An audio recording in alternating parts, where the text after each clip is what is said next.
हाँ तो नमस्कार प्यारे छात्रों, कैसे हो आप लोग। आई होप कि आप सब मस्त होंगे। सो हंसते रहिए, मुस्कुराते रहिए, स्वस्थ रहिए और मस्त रहिए। प्यारे छात्रों, अगर बैकग्राउंड साउंड आएगा थोड़ा सा भाई एडजस्ट करना, ठीक। लेकिन आज हम कवर अप करेंगे आपके प्रकाश के परावर्तन में जितने भी टॉपिक बचे रह गए थे, सभी टॉपिक को आज हम कवर अप करने वाले हैं। तो आप लोग तैयार हो जाइए और आप लोगों का क्लास स्टार्ट कर दें।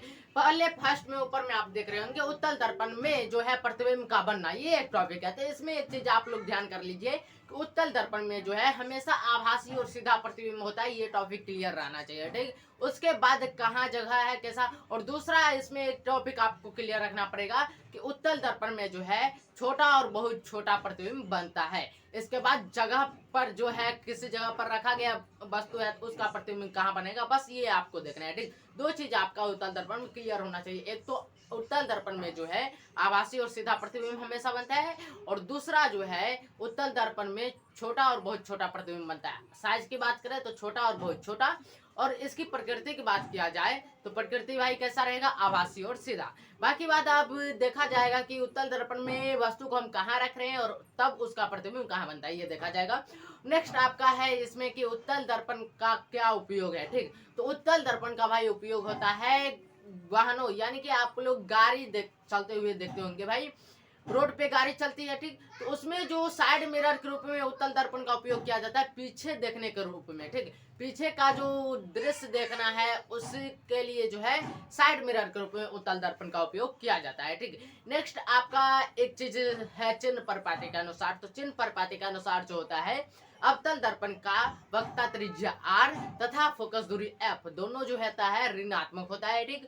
दूसरा नेक्स्ट आपको ये जानना जरूरी हो जाएगा कि उत्तल दर्पण का वक्रता त्रिज्या r और फोकस दूरी f दोनों क्या होता है, ऋणात्मक होता है, ठीक। फाइनली इसी टॉपिक पर अभी हम चर्चा करने वाले हैं, तो आप लोग तैयार हो जाइए। और हमने जो बताना है यहाँ पे बोर्ड पे उसको समराइज करके एक छोटा सा रूप दे करके आप लोग को सामने प्रस्तुत किया, ठीक। फाइनली यहाँ पर जो है हम इस टॉपिक को चर्चा करने जा रहे हैं, ठीक। तो यहाँ पर देख लो भाई, उत्तल दर्पण में प्रतिबिंब का बनना, अब कहाँ पर वस्तु रखेंगे और कैसा प्रतिबिंब बनेगा। एक चीज यहाँ पर देखो भाई, अगर हम अनंत पर वस्तु को रखते हैं उत्तल दर्पण में, क्या करें कि अगर हम अनंत पर वस्तु रखते हैं और उसका प्रतिबिंब हमें उत्तल दर्पण से चाहिए तो उसका प्रतिबिंब हमें बनेगा फोकस तथा, फोकस पर बनेगा, तथा नहीं चलेगा यहाँ पर, फोकस पर, ठीक। फोकस को हम एफ से सूचित करते हैं भाई, किससे, एफ से। तो आप लोग ध्यान में रखिएगा, कभी कभी आपके ऑप्शन में एफ भी रहेगा। एक चीज यहाँ पर कॉमन देख रहे होंगे, अवतल दर्पण में भी अगर हम अनंत पर वस्तु रखते थे तो उसका प्रतिबिंब कहाँ पर बनता था, फोकस पे। और उत्तल दर्पण में भी आप अनंत पर वस्तु को रखेंगे तो उसका प्रतिबिंब कहाँ बनेगा, फोकस पे।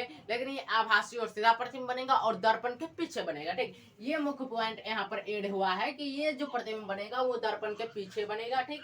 और नेक्स्ट प्रतिबिंब का आकार कैसा होगा, तो प्रतिबिंब का आकार भाई बहुत छोटा होने वाला है और आभासी तथा सीधा प्रतिबिंब हमें मिलने वाला है, यानी कि प्रतिबिंब की प्रकृति जो है आभासी तथा सीधा होगा, ठीक। और नेक्स्ट आपका इसमें आ जाएगा, अगर हम अनंत तथा ध्रुव के बीच अगर किसी वस्तु को रखेंगे, अनंत तथा ध्रुव के बीच कहीं पर भी रखेंगे तो उसका प्रतिबिंब जो हमें मिलने वाला है वो ध्रुव तथा फोकस के बीच मिलने वाला है, ठीक। ध्रुव तथा फोकस के बीच इसका प्रतिबिंब बनेगा और प्रतिबिंब का आकार भाई छोटा होगा और प्रतिबिंब की प्रकृति भाई क्या होगी, आभासी तथा सीधा होगा, ठीक। तो प्रतिबिंब का आकार कैसा होगा, छोटा होगा और प्रतिबिंब की प्रकृति आभासी तथा सीधा होगा। इसमें एक चीज आप कॉमन देख रहे हैं कि ये प्रतिबिंब की प्रकृति जो होती है उत्तल दर्पण में वो कैसी होती है, आभासी तथा सीधा, ठीक। और प्रतिबिंब का आकार कैसा हो रहा है, छोटा और बहुत छोटा, दो ही होता है, एक तो छोटा होता है दूसरा बहुत छोटा। पर उत्तल दर्पण में प्रतिबिंब ना ही बड़ा बनता है और ठीक, और ना ही उत्तल दर्पण में जो है प्रतिबिंब वस्तु के बराबर बनता है, ठीक। तो ये माइंड सेट आपके माइंड में रहना चाहिए, ठीक। और कोई भी ज्यादा दिमाग में लोड नहीं लेना है। नेक्स्ट आपका आ जाएगा उत्तल दर्पण का उपयोग। तो यहाँ जो है लिखे उत्तल दर्पण का उपयोग जो है सामान्यतः वाहनों के पश्च दृश्य यानी पीछे देखने के लिए जो है दर्पणों का रूप में किया जाता है इसका उपयोग, ठीक।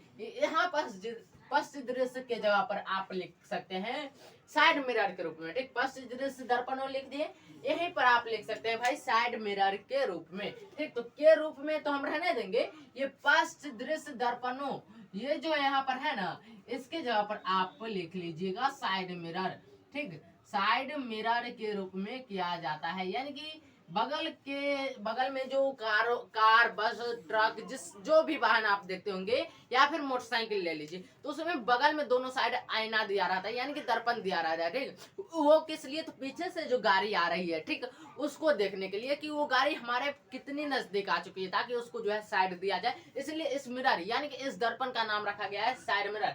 या मिरर है भाई, यहाँ पर अंग्रेजी भाषा है, और साइड क्या है? अंग्रेजी भाषा है। इसको जो है हिंदी में लिखा गया साइड मिरर। Clear concept? ठीक। और आप लोग अक्सर ऑब्जेक्टिव क्वेश्चन में या फिर सब्जेक्टिव क्वेश्चन में यही वर्ड देखते होंगे, साइड मिरर। ठीक, क्यों ऐसा सब्जेक्टिव क्वेश्चन में देखते होंगे कि उत्तल दर्पण का उपयोग जो है वाहनों में साइड मिरर के रूप में क्यों किया जाता है, ऐसा क्वेश्चन देखते होंगे। दूसरा क्वेश्चन ये देखते होंगे कि उत्तल दर्पण का उपयोग वाहनों में किस रूप में किया जाता है, साइड मिरर के रूप में। या फिर ऐसा क्वेश्चन देखते होंगे कि वाहनों में साइड मिरर के रूप में किस दर्पण का उपयोग किया जाता है, तो उत्तल दर्पण का उपयोग किया जाता है। ये कॉन्सेप्ट आप लोगों का क्लियर हो गया।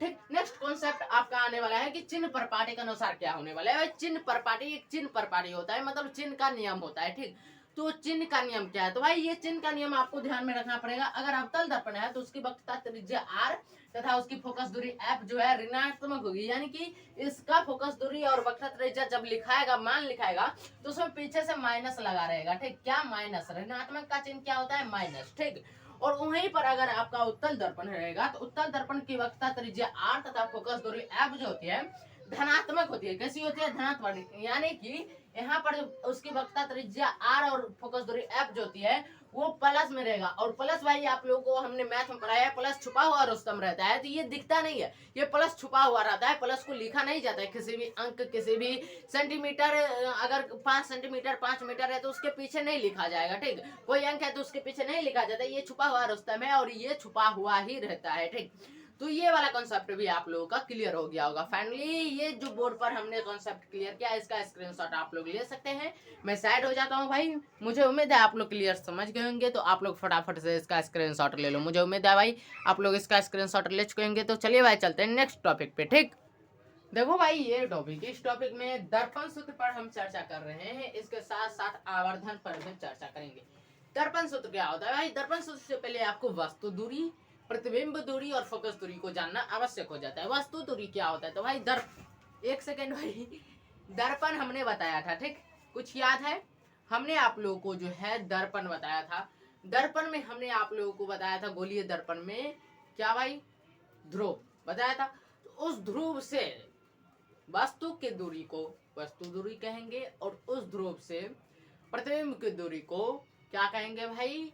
प्रतिबिंब दूरी कहेंगे। वस्तु दूरी को भाई v से सूचित करते हैं, प्रतिबिंब दूरी को u से सूचित करते हैं, सॉरी, प्रतिबिंब दूरी को v से सूचित करते हैं और वस्तु दूरी को u से सूचित करेंगे। ठीक, इसके साथ साथ जो है ध्रुव से लेके फोकस की दूरी को, ठीक, ध्रुव से लेके फोकस के बीच की दूरी को फोकस दूरी कहेंगे और उसे स्मॉल एफ से सूचित करेंगे। ठीक, यहाँ तक क्लियर होना चाहिए आप लोग को। अब देखो भाई ये दर्पण सूत्र क्या होता है? तो वस्तु दूरी वस्तु दूरी u, ठीक, प्रतिबिंब दूरी v और फोकस दूरी f के बीच जो संबंध होता है उसको एक सूत्र के द्वारा दर्शाया जाता है, और वही सूत्र जो है क्या कहलाता है? दर्पण सूत्र कहलाता है। क्लियर हो गया होगा क्या? वस्तु दूरी u, प्रतिबिंब दूरी v और फोकस दूरी f के बीच जो संबंध रहता है उस संबंध को एक सूत्र के द्वारा दर्शाया जाता है, और उसी सूत्र को भाई दर्पण सूत्र कहते हैं। क्लियर? इसके बाद आप लोगों को आएगा टॉपिक आवर्धन का, और दर्पण सूत्र क्या होगा? 1/v plus 1/u equal to 1/f।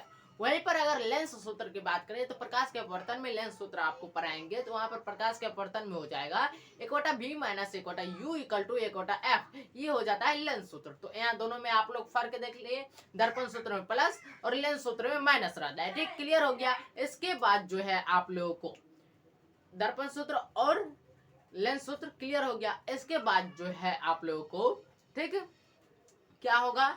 आवर्धन। आवर्धन क्या होता है? तो भाई प्रतिबिंब की ऊंचाई v और वस्तु की ऊंचाई u के अनुपात को क्या कहेंगे भाई? आवर्धन कहेंगे। और आवर्धन, गोलीय दर्पण का आवर्धन जो होता है वो ऋणात्मक होता है। ठीक, तो माइनस v/u होता है। ठीक, तो गोलीय दर्पण के आवर्धन को हम लिखते हैं m equal to minus v/u।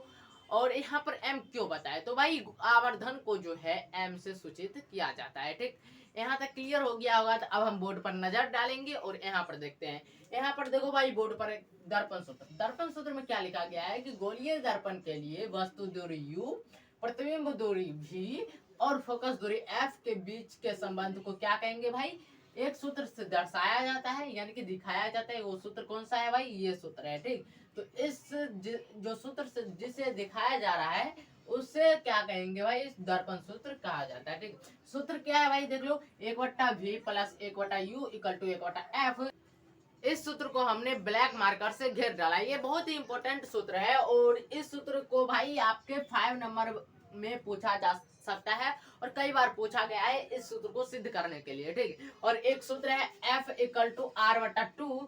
इस सूत्र को भाई 2 नंबर वाले में पूछा गया है सिद्ध करने के लिए। तो दोनों सूत्र को हम सिद्ध कराएंगे, उससे पहले आप लोग भाई चैनल को सब्सक्राइब कर लोगे तो ये दोनों सूत्र भी अच्छे से देख पाओगे। ठीक, कैसे सिद्ध किया जाता है और आपका नंबर भी कवर अप हो जाएगा। ठीक, और यहाँ पर नेक्स्ट चलेंगे आवर्धन पर। आवर्धन में क्या लिखेंगे कि प्रतिबिंब की ऊंचाई, आवर्धन भी कई बार पूछा गया है तो इसको मिस नहीं कर रहा है। लिखेंगे आवर्धन की ऊंचाई यानी कि प्रतिबिंब की ऊंचाई और वस्तु की ऊंचाई के अनुपात को क्या कहेंगे भाई, आवर्धन कहेंगे। और आवर्धन को इंग्लिश में मैग्निफिकेशन कहते हैं, इसीलिए आवर्धन को जो है हम एम से सूचित करते हैं।